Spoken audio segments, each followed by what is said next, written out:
Bom dia a todos. Eu gostaria de agradecer o convite para participar desse seminário em comemoração dos 25 anos da Constituição Federal de 1988 e com o escopo específico de análise do sistema tributário, a repercussão, as reflexões desse sistema tributário que inicialmente plasmado com a Constituição de 5 de outubro de 88, sofreu tantas modificações, né? Modificações por emendas constitucionais, modificações por interpretação do Supremo Tribunal Federal, enfim, é o que nós vamos tratar aqui. Eu gostaria de agradecer o convite na pessoa do nosso desembargador Ricardo Couto Castro, nosso presidente de hoje, na pessoa do meu eminente amigo e mestre, Cláudio Varela, Cláudio Varela, troquei os nomes, Sérgio Varela, né, presidente do Fórum Permanente, porque vocês são uma simbiose, né?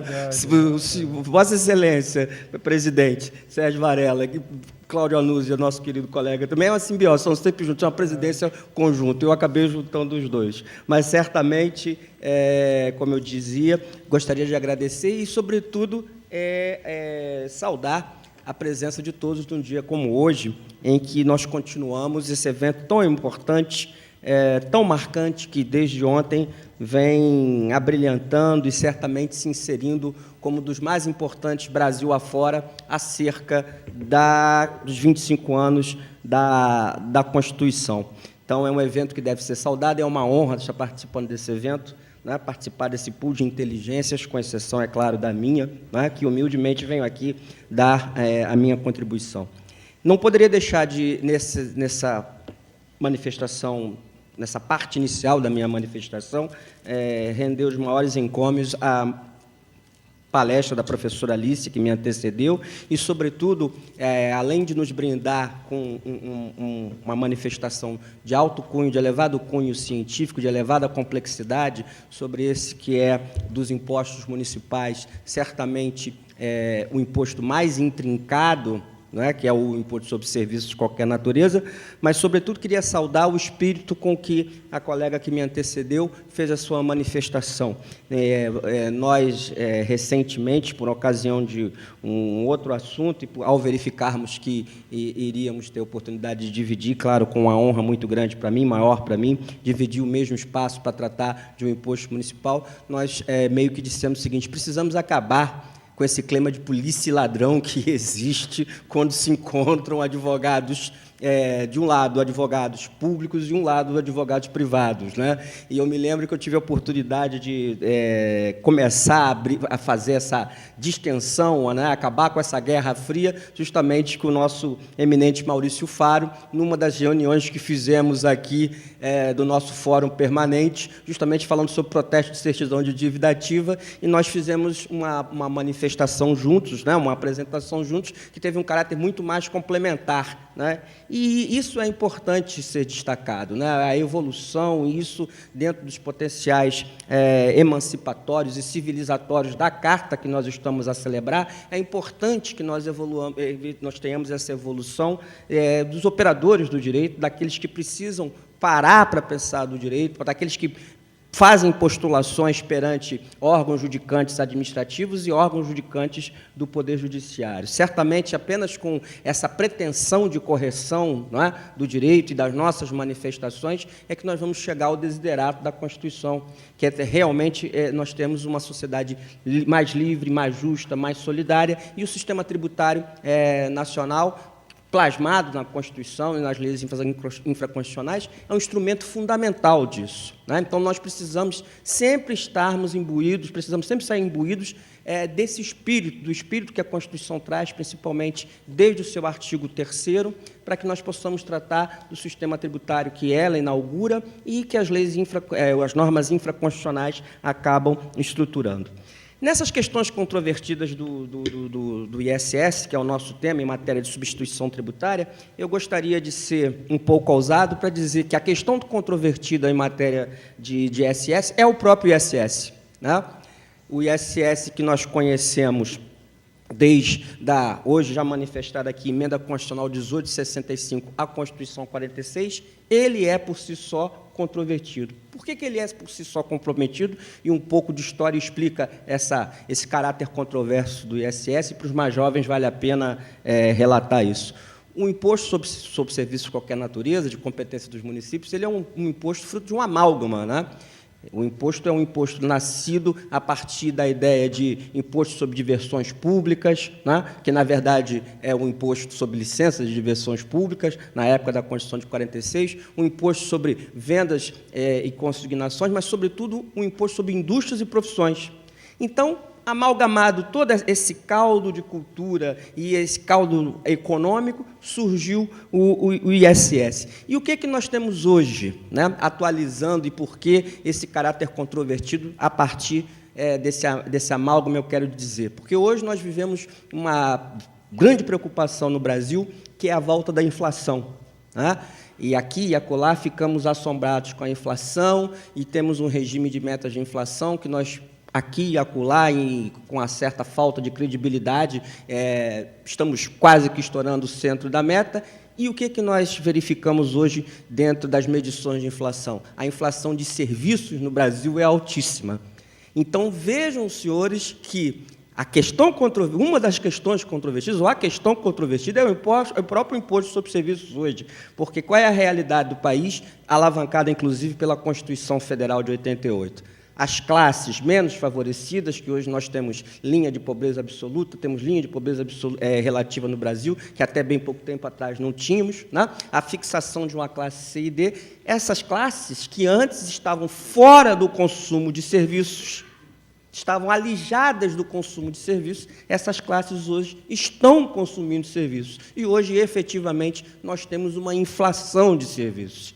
E é importante destacar isso porque, nesta inflação de serviços, com o encarecimento dos serviços, nós temos como consequência o quê? Um aumento de receita fruto desses serviços que são tributados pelo ISS. Então, nós precisamos ter, não é, uma ponderação em relação a esse fato, precisamos agregar a esse fato as nossas observações de caráter jurídico. É importante destacar isso para as pessoas, né? É importante lembrar isso aos mais jovens que iniciam no direito tributário, e nós que somos operadores precisamos também refletir sobre isso, porque hoje em dia, e principalmente num imposto cujo caráter econômico, não é, já está assentado na classificação dele no Código Tributário Nacional, não podemos dissociar o direito da economia. Então, eu gostaria de trazer como maior perplexidade o próprio ISS, na sua formação, na sua origem,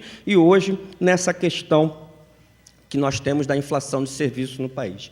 E óbvio que quando nós tratamos da origem do ISS e que nós lembramos da sua formação, do seu amálgama, das diversões públicas, o imposto sobre indústrias e profissões e essa fusão que resultou no ISS, nós não podemos deixar de homenagear talvez o maior teórico do ISS no Brasil, que é o professor Bernardo Ribeiro de Moraes, não é? Que nos legou a Bíblia para o entendimento do que é o imposto sobre serviços e embalou gerações e gerações de advogados privados que trabalham até hoje com o ISS e nós, advogados públicos, que temos que, por dever de ofício, estudar e interpretar e, efetivamente, esgrimir argumentos acerca da incidência da legislação do ISS e do lançamento, sobretudo, do ISS.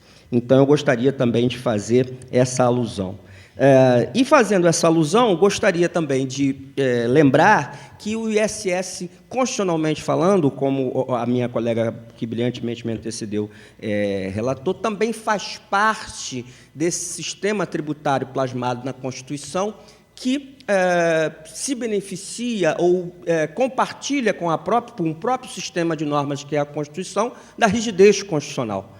Né? Em outros termos, né, em outras palavras, o início da manifestação da colega que me antecedeu, a professora Alícia, foi nesse sentido, no sentido de destacar a rigidez constitucional e no sentido de destacar a rigidez do sistema tributário e, via de consequência, o enfeixamento de normas, não é, que estão no sistema tributário plasmado na Constituição e consequentemente também por imposto municipal sobre serviços, que está previsto a sua hipótese de incidência constitucional no artigo 156, inciso 3º, mas que demanda também uma interpretação a partir do artigo 30, inciso 3º da Constituição, quando lá reza com todas as letras que competem aos municípios instituir e arrecadar os tributos de sua competência. Quer dizer, a competência tributária municipal, de uma maneira geral, e para o ISS em particular, não pode ser analisada, não pode ser interpretada, já no texto constitucional, sem a alusão ao artigo 30, inciso 3º, em combinação com o artigo 156, inciso 3º. Uma outra coisa que eu gostaria de destacar aqui, da manifestação anterior, da professora Alícia, é algo muito importante e que nos passa, de algumas vezes, despercebido, e que ela fez questão aqui de frisar, e eu vou aqui, nessa toada, também me manifestar sobre isso. A substituição tributária, e ela com muita mestria versou isso, ela tem impulsionada, tem como razão, por assim dizer, subjacente, interesses de arrecadação. E interesses de arrecadação em que sentido? No sentido de eficiência e de efetividade da arrecadação. A doutrina brasileira tributária, de modo uníssono, celebra essas razões fundamentadoras da substituição tributária, inclusive para a substituição tributária para frente, que tanta celeuma criou até chegar ao Supremo Tribunal Federal, e o Supremo Tribunal Federal placitou esse entendimento firme nessa argumentação da questão da eficiência e da efetividade da arrecadação tributária, mas com um pressuposto. Qual é o pressuposto? E é isso que eu quero ressaltar aqui, até porque o seminário é de 25 anos do sistema tributário, 25 anos da Constituição e de seu sistema tributário, desde que isso não fira direitos fundamentais, né? Ou seja, havendo aí um choque entre interesse de arrecadação com as suas razões subjacentes, que são efetividade e eficiência na arrecadação, mas havendo um choque com direitos fundamentais do contribuinte, pelo menos prima facie, há que prevalecer o direito fundamental do contribuinte. E isso, é claro, os senhores já devem ter percebido, vislumbrado, que isso é uma modificação copernicana, como nós temos visto nos estudos brasileiros, porque isso implica em modificar algo que até então nós achávamos imodificável, que era o tal do princípio da supremacia do interesse público sobre o interesse privado, muito utilizado, né? Muito invocado nas relações tributárias entre fisco e contribuinte. Então, isso é muito importante deixar claro, e a partir disso que nós estamos falando, dessa prevalência do direito fundamental do contribuinte, prima facie, num conflito eventual entre a efetividade e a eficiência da arrecadação tributária, vem o ponto a ser ferido, que a substituição tributária pode, sim, e até deve, sim, ser boa para o contribuinte também.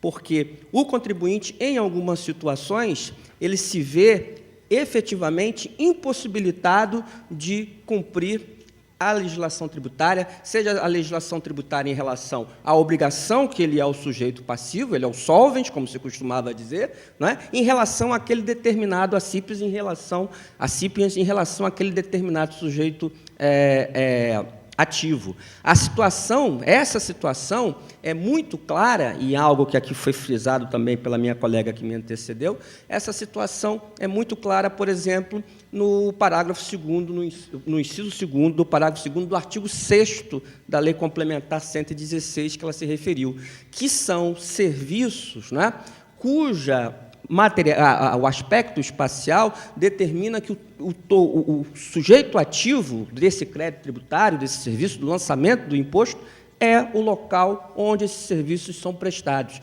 E aqui é até muito importante falar isso, né? Porque esse artigo 6º, que nós estamos aqui a referir, que é o artigo da responsabilidade por substituição, nesse aspecto, ele tem muito a ver com o artigo 3º da lei, né? Porque o artigo 3º da Lei Complementar 116 teve a intenção de dirimir um conflito surgido lá no Decreto-Lei 406, de 68, em relação ao artigo 12, ao famoso artigo da construção civil. E aí, o que se sucedeu? Se sucedeu que o legislador da Lei Complementar 116, de 2003, no artigo 3º, no que a gente pode trazer como a hipótese de incidência em relação a esse, onde delineou o aspecto espacial da hipótese de incidência do ISS, optou, como já houvera optado o legislador do Decreto-Lei 406, por dizer que a regra o ISS é devido no local do estabelecimento prestador. Vamos sintetizar. E colocou lá as hipóteses onde há exceção. Quais são as hipóteses onde há exceção? Onde é logicamente impossível deixar de acontecer, como o ISS sendo devido, no local da prestação. E a professora Alicia fez aqui questão de referir algumas hipóteses. Varrição, são situações claras, onde a própria construção civil, que é pioneira, os serviços de construção civil, que são pioneiros, onde efetivamente tem que acontecer a prestação naquele local e ali será devido o ISS, o município que será o sujeito ativo da relação e fará o lançamento, será o município onde esses serviços serão prestados. E aí até uma coisa muito interessante, né? Porque o STJ, como todos nós sabemos, hoje foi tão mencionado aqui, o STJ é imediatamente o tribunal previsto na Constituição para tratar desses assuntos, porque antes de nós chegarmos em questões do artigo 30, inciso 3º, que eu citei aqui, ou do artigo 156, inciso 3º da Constituição, antes nós temos a lei complementar, que a própria Constituição, no artigo 156, inciso 3º, introduz o regime da lei complementar para o tratamento da questão do ISS, e eu concordo aqui também com a querida professora Alicia, que me antecedeu, também com o fim para dirimir, também com a finalidade de dirimir conflitos de competência. Então, a lei complementar que a Constituição prevê no artigo 156, inciso 3º, para o ISS, e que atualmente a lei complementar 116, também tem claramente esse papel. E o que acontece? O STJ, de uma forma até inicialmente elogiável, o STJ fez tábula rasa dizendo que sempre se deveria considerar como local onde devido o ISS, ou seja, o sujeito ativo da relação, o credor tributário, o local da prestação de serviço. Quando nós sabemos que isso, em algumas situações, é absolutamente impossível. E é por isso que o legislador, sabiamente, continuou elegendo como regra para o critério espacial o local do tomador, o local do prestador, do estabelecimento prestador. Não é? Porque, em algumas situações, a regra da materialidade da prestação do serviço, ela não se dá. Por exemplo, serviço jurídico, são imateriais. Serviços que são, hoje em dia, os serviços que têm um custo maior, que são os serviços, por exemplo, que você tem de encomenda e de software, que o serviço é todo um serviço, por assim dizer, fruto de engenharia e de criatividade do prestador do serviço. Então, essa possibilidade, não é ilógica o STJ tentar, com a sua jurisprudência abrangente, com a sua jurisprudência maximalista em relação a que o local da prestação do serviço é que vai sempre identificar qual é o município credor, porque as hipóteses que constituem o tributo, as hipóteses em que constitui o ISS, a prestação de serviço, as múltiplas situações da vida que entram nessa expressão prestação de serviço, nem todas vão se subsumir a essa situação de uma prestação de serviço estar ligada ao aspecto territorial. E é por isso que o artigo 3º, na sua parte final, contempla lá quais são os serviços que efetivamente têm que levar a cabo o que nós denominamos de princípio de territorialidade.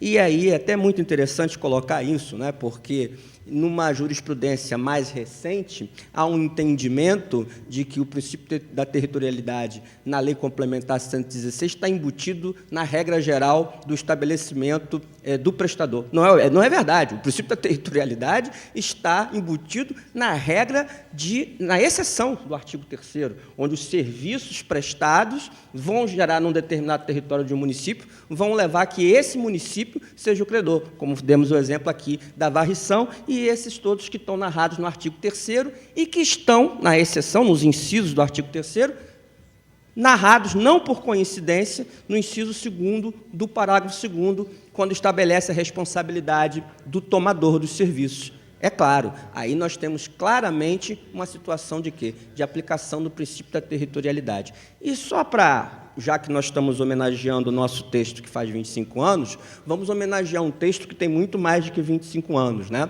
A Magna Carta, que é de 1215, é quem estabelece o princípio da territorialidade.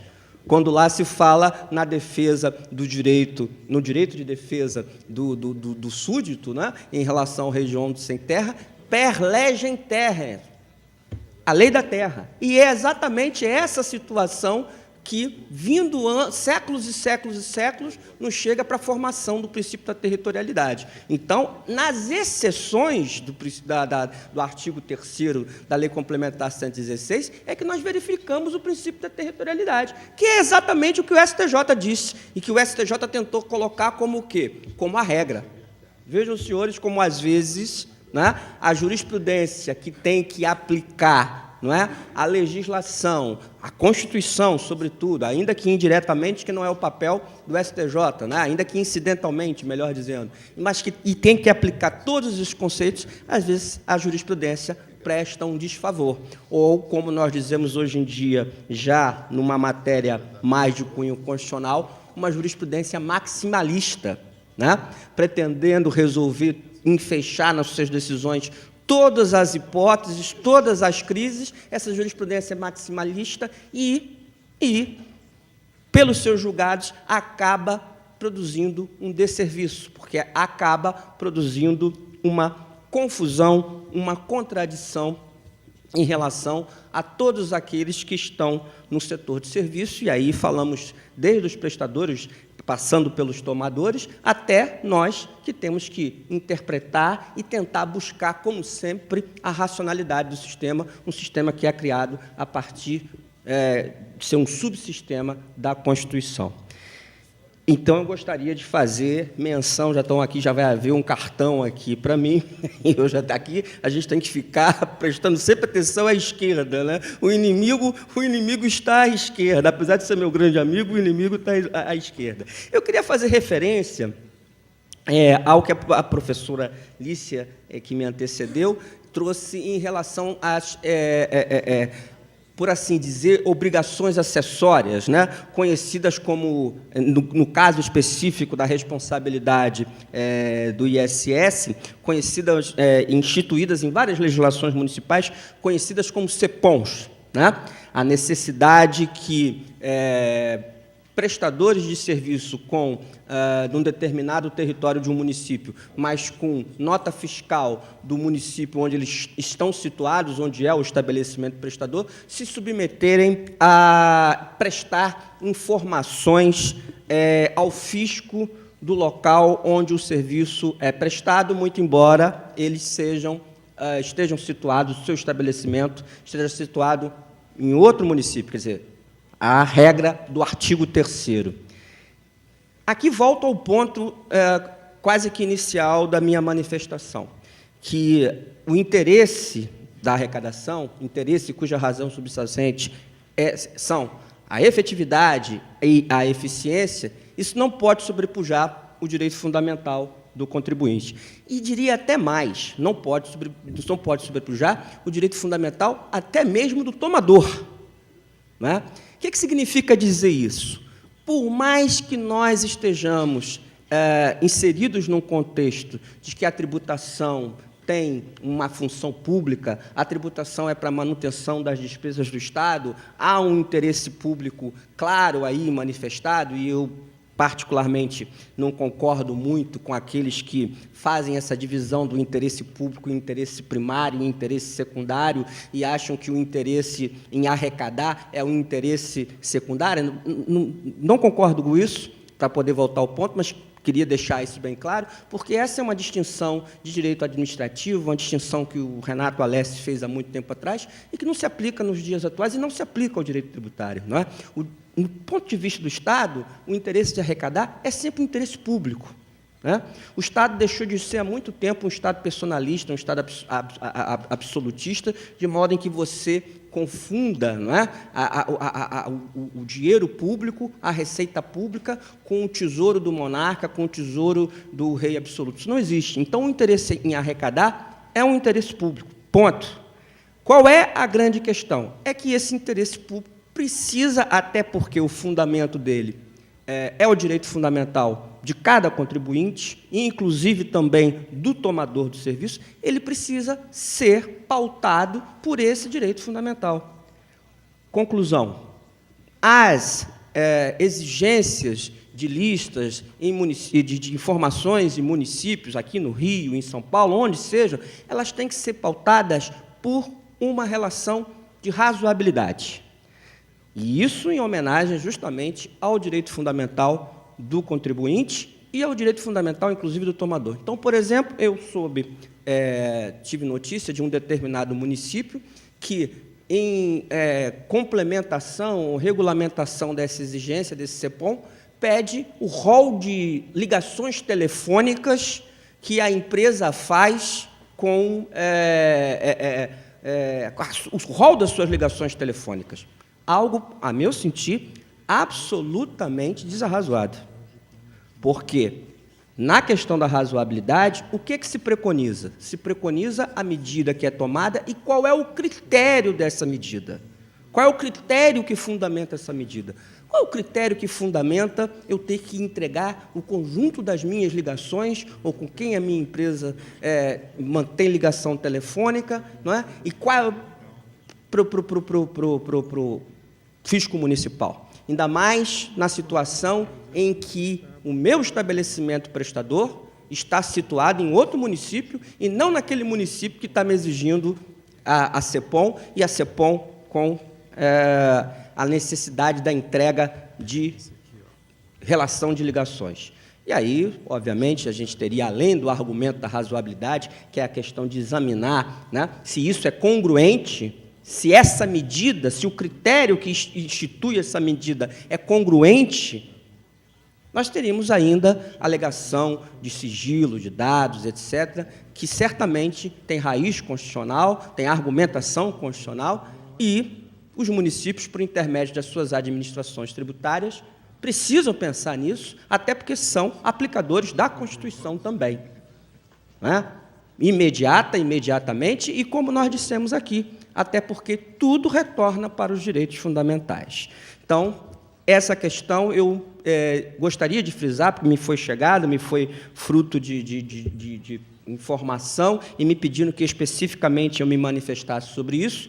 E aqui, é claro, quando eu faço, eu me manifesto como alguém com aquela premissa anterior que nós fizemos, né, de interpretação e aplicação do sistema tributário da Constituição como sendo um subsistema da Constituição. Interpretar e aplicar o sistema tributário que está na Constituição é interpretar e aplicar a própria Constituição. E a Constituição é dos direitos, né?